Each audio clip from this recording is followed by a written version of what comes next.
છે ને આપણા સ્વયંસેવક કોણ એના વિશે આપણે જાણવાનું છે. એટલે કે સ્વયંસેવક કોણ? એટલે કે દરજી, કડિયો, ટપાલી, મોચી, ડોક્ટર, શિક્ષક, સૈનિક એને સ્વયંસેવક કહેવામાં આવે છે. હવે આપણે સ્વયંસેવક કોણ છે એને આપણે ઓળખશું, બરાબર ને? આ છે દરજી. દરજી કોણ? દરજી એટલે કોણ? કે આપણે નવા કપડાં લેવા જઈએ, આપણા કપડાં ફાટી ગયા હોય ઈ સીવાના હોય, પછી સરસ મજાના નવા કાપડમાંથી કપડાં સીવડાવવાના હોય તો ઈ કોણ સીવે? કે દરજી. તો દરજી પણ સ્વયંસેવક જ છે, બરાબર? પછી આ કોણ છે? કે કડિયો. આપણે મસ્ત સરસ મજાના મકાન બનાવે, મોટા બિલ્ડિંગ બનાવે, મોટા મકાન બનાવે, એને શું કહેવામાં આવે છે? કે કડિયો. કડિયો પણ સ્વયંસેવક જ છે, હો ને? તો આ કોણ છે? કે ટપાલી. ટપાલી એટલે કોણ? કે ઘરે જે ટપાલ દેવા નીકળે, ઓલા ગાડી લઈને ઓલા ભાઈ નીકળે છે ને ટીટ કરતા, ઈ કોણ? કે ટપાલી. ટપાલી પણ સ્વયંસેવક જ છે. ઘરદેવ, આ બધું ધ્યાન રાખો. આ કોણ? કે મોચી. આપણે નવા કપડા શું છે? આપણે નવા ચપ્પલ લેવા જાવી ને, સરસ મજાના આપણે બૂટ પહેરીએ, ચપ્પલ પહેરીએ, સરસ મજાના બૂટ ચપ્પલ સીવે, બરાબર? તો ઈ કોણ? કે મોચી, બરાબર? ઈ પણ સ્વયંસેવક કહેવામાં આવે છે. પછી આ છે વાળંદ. વાળંદ એટલે કોણ? કે આપણે જે વાળ કપાવવા જઈએ ને એને વાળંદ કહેવામાં આવે છે. ઈ પણ સ્વયંસેવક છે. પછી આ કોણ છે? કે ફોરમેન. મોટી ગાડી જે રિપેરિંગ કરે ને ઈ આ ફોરમેન છે, બરાબર? પછી આ છે ખેડૂત. ખેડૂત ખેતી કરે છે. આપણું જે કઈ અનાજ આપણે જે જમીએ છીએ ને ઈ આ ખેડૂત છે. બે બેન ભારું શાંતિ રાખો. ઈ રે આ બધું ધ્યાન રાખો. પલટવાર. આ છે ખેડૂત. આપણે જે અનાજ ખાઈએ છીએ ને ઈ આ ખેડૂત પકાવે, બરાબર? તો ઈ જે અનાજ કોણ પેદા કરે છે? કે ખેડૂત. ઈ પણ સ્વયંસેવક જ છે, બરાબર ને? પછી આ છે ડોક્ટર. આપણે જ્યારે બહુ માંદા પડીએ ત્યારે આપણને કોણ હાજુ કરે છે? આપણે ઇન્જેક્શન કોણ નાખે છે? આપણને દવા કોણ આપે છે?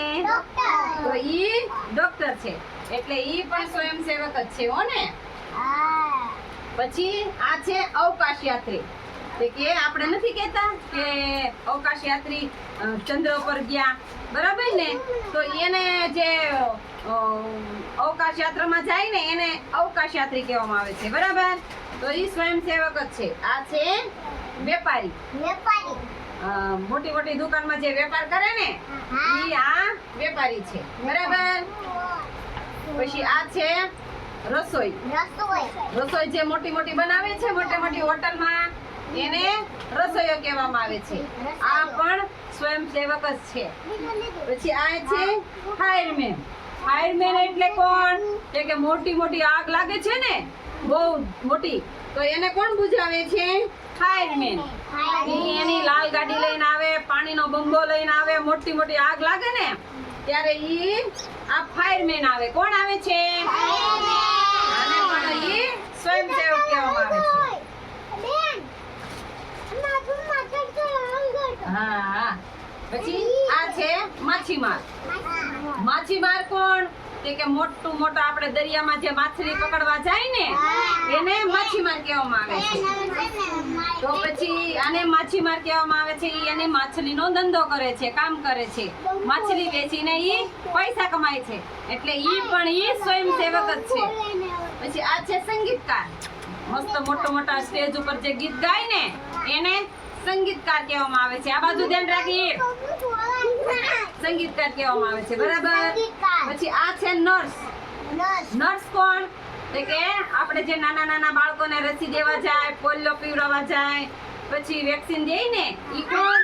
કે નર્સ. તમે નાના હતા ને ત્યારે તમારી મમ્મી તમને લઈ જતી ઇન્જેક્શન દેવડાવવા, પોલિયો પીવડાવવા. તો ઈ કોણ કામ કરે બધું? કે નર્સ, બરાબર ને? તો તમને ખબર પડે ને નર્સ ની. પછી આ કે રંગારી. આ કોણ? કે મોટા રોડ ઉપર મોટા બોર્ડ હોય, પછી મોટા જે કાંઈ એને ઈ લોકોને માહિતી આવી હોય એ પ્રમાણે જે કલર કરે ને એને રંગારી કહેવામાં આવે છે. એટલે ઈ રંગારી છે. ઈ પણ સ્વયંસેવક જ છે, હો.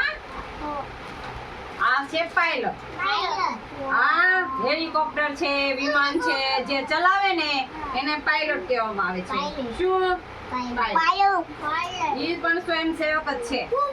આ છે પ્લમ્બર, નળ ફિટિંગ કરે છે, પાઇપલાઇન તૂટી ગઈ હોય તો ઈ સારી કરે છે, ગટર લાઈન ની જે અંદર પાણીની જે લાઈન હોય ઈ સારી કરે, એને ઈ પણ ઈ પ્લમ્બર જ સારી કરે છે. બરાબર? તો તમને ખબર પડી પ્લમ્બર શું કામ કરે છે ઈ? તો ઈ પણ સ્વયંસેવક જ છે હો ને. પછી આ છે પોલીસ. બરાબર ને? તો પોલીસ શું કરે છે? જે કે બહુ મારામારી થઈ હોય, પછી ચોર આવ્યા હોય, પછી કોઈ ગુંડા આવ્યા હોય, બરાબર ને, એને પકડવાનું કામ કોણ કરે? પોલીસ. બરાબર ને? તો એમને ઈ પોલીસ પણ સ્વયંસેવક જ છે. પછી આ છે વૈજ્ઞાનિક. વૈજ્ઞાનિક કોણ? તે કે રેડિયોની શોધ, ટીવીની શોધ, મોબાઈલની શોધ ઈ કોણ કરે છે? વૈજ્ઞાનિક. ઈ બધી જે અત્યારમાં જે બધી નવી નવી શોધખોળ જે કરે છે ને ઈ વૈજ્ઞાનિક કરે છે. બરાબર? હવે આ છે સૈનિક. સૈનિક એટલે કોણ? આર્મી. આપણે જે આર્મી કેવી છે ને એ સૈનિક છે. ભારતની બોર્ડર ઉપર જે લડાઈ કરે છે એને સૈનિક કહેવામાં આવે છે. શું કહેવામાં આવે છે? સૈનિક. તમારે બધાને આર્મી બનવાનું છે? સરસ લ્યો. આ છે સફાઈ કામદાર. મોટા મોટા રોડ હોય, આપણે જે રોડે સિહોર જાવીને જે રોડ ઉપર જે મોટી સફાઈ કરે છે ને એને સફાઈ કામદાર કહેવામાં આવે છે. તો ઈ પણ સ્વયંસેવક જ છે મ્યુનિસિપાલિટીની માં. બરાબર ને? પછી આ છે સર્જન, મોટા ડોક્ટર. મોટા મોટા ઓપરેશન કરે, હૃદયના, પેટના, માથાના જે મોટા મોટા ઓપરેશન કરે ને સર્જન કહેવામાં આવે છે. ઈ પણ સ્વયંસેવક જ છે. બરાબર ને? તો આ છે શિક્ષક. શિક્ષક કોણ? એટલે કે આપણે ભણવા જઈએ, બરાબર, આપણને બધું જે શીખવાડશે, એકડા ઘૂંટતા, કક્કો બોલતા, પછી બધું વાંચતા લખતા કોણ શીખવાડે? શિક્ષક. તો શિક્ષક પણ સ્વયંસેવક છે. બરાબર? તો તમને ખબર પડી આપણા સ્વયંસેવકો કોણ? તો તમને બધાને ખબર પડી ને? હા, બહુ ડાયા થઈ ગયા છે, બહુ હોશિયાર થઈ ગયા છે હો ભાઈ. તો તમને બધાને ખબર પડી ગઈ ને? સરસ લ્યો.